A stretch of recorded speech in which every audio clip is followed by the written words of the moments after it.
Muy buenas tardes a todos, mi nombre es Francisco Antonio Escobar, soy estudiante de Ingeniería Ambiental del SEAD de Barranca Bermeja y les presento mi sustentación en referencia a la actividad final de la materia de modelación ambiental. El objetivo principal de esta actividad es el de nosotros entender cómo un sistema de modelamiento puede actuar en un ecosistema para, primero, prevenir, segundo, mitigar y tercero, entender el por qué los cambios que se han desarrollado en los ecosistemas de manera natural o de manera antrópica.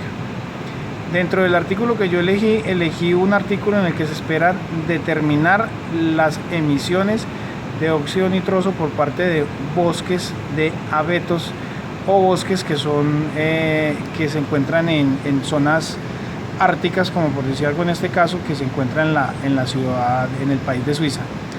Entonces, primeramente se toma a entender para qué se utilizan los sistemas de modelamiento. Los sistemas de modelamiento se utilizan primero para entender los fenómenos naturales y los ecosistemas, los cambios que se han desarrollado, las etapas en las que se desarrollan y las variables que intervienen en este tipo de cambios.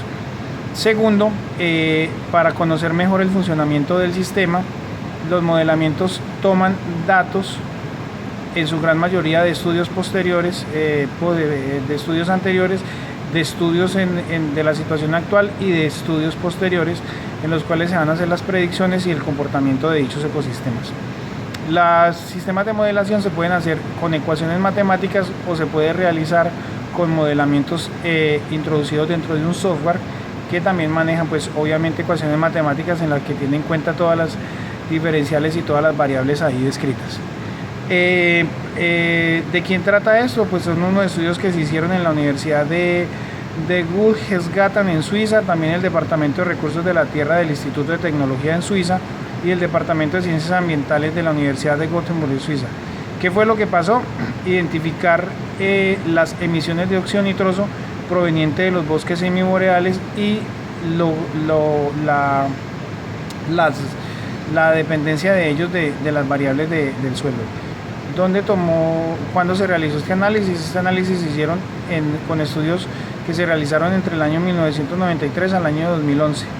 Se tomaron todas las variables y todos los resultados de los estudios que hicieron ahí y se introdujeron dentro del sistema de modelación. Esto se realizó en Suiza y se aplicó directamente allá y se puede aplicar también en bosques de las mismas características como los que existen en Canadá. ¿Para qué se realizó esto? Por la necesidad de control y la regulación de las emisiones de óxido nitroso en estos sistemas.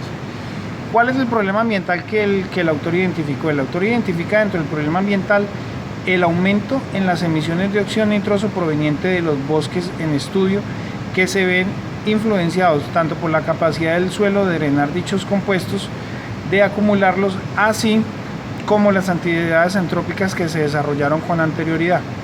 Este aumento en las emisiones de óxido nitroso por parte de estos bosques lo que ha aumentado es la proliferación de lluvia ácida debido a este compuesto.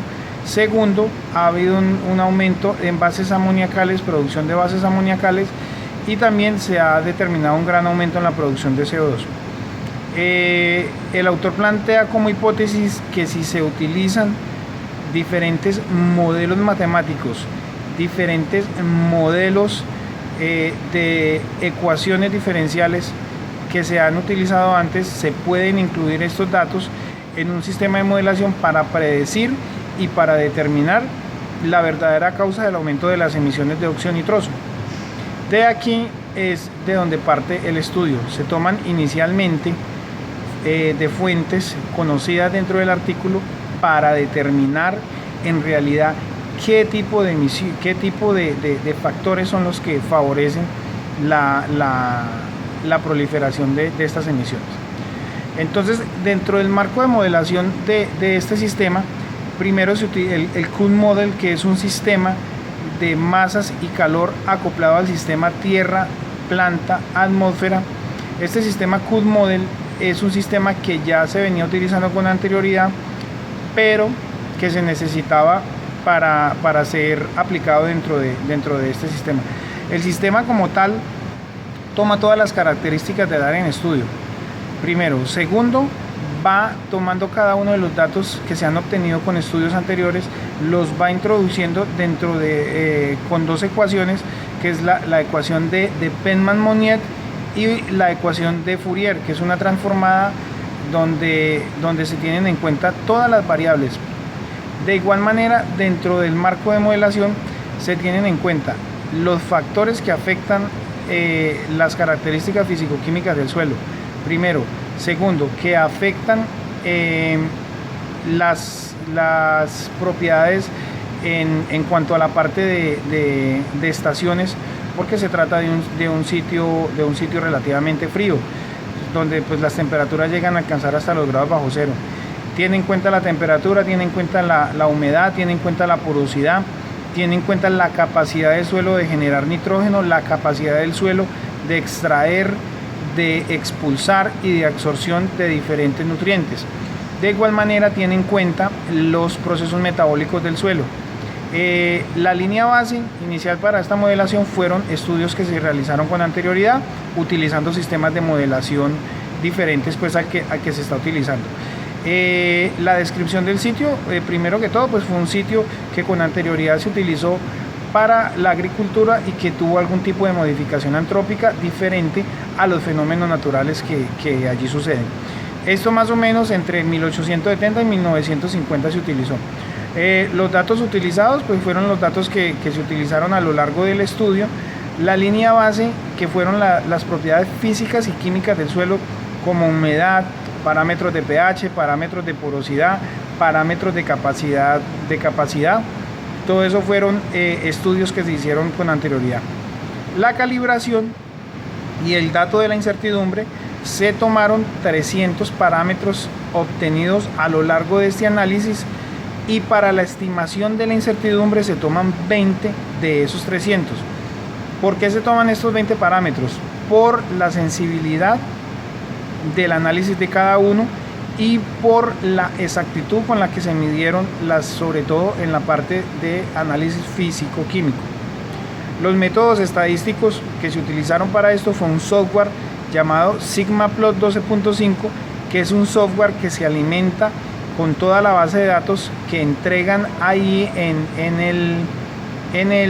los sistemas de modelación, en el estudio previo, en el análisis y posterior a esto, y se hace un análisis y él tira la distribución de todos y cada uno de los datos. Dentro de los resultados que se obtiene primero que las emisiones de óxido nitroso dependen directamente de la absorción del agua y la vegetación durante el estado de crecimiento, o sea, de los procesos metabólicos de las plantas. De igual manera, cuando se produce el deshielo y la capa de hielo que está sobre el suelo empieza a evaporarse, es que se produce también la producción de óxido nitroso. Se ha encontrado también que en suelos con un pH ácido de más o menos 4.4 hay favorecimiento a la producción de estos óxidos, pero aún con esto no se ha podido demostrar científicamente con los datos dentro de los sistemas de modelación que efectivamente esto depende de eso, porque no es completamente estable, o sea, el pH no es el mismo en toda el área donde se hizo el análisis. De igual manera, la influencia de la vegetación en estas áreas también tiene mucho que ver con la proliferación y con el aumento de las emisiones de óxido nitroso. El sistema pues como tal es bueno, pero requiere analizar más los parámetros que no se pudieron incluir dentro del sistema de modelamiento, para determinar así que efectivamente de ellos también depende el aumento de las emisiones de óxido nitroso. Muchas gracias por su atención, espero que haya quedado pues claro la explicación que di. Muchas gracias a todos y que tengan un muy buen día.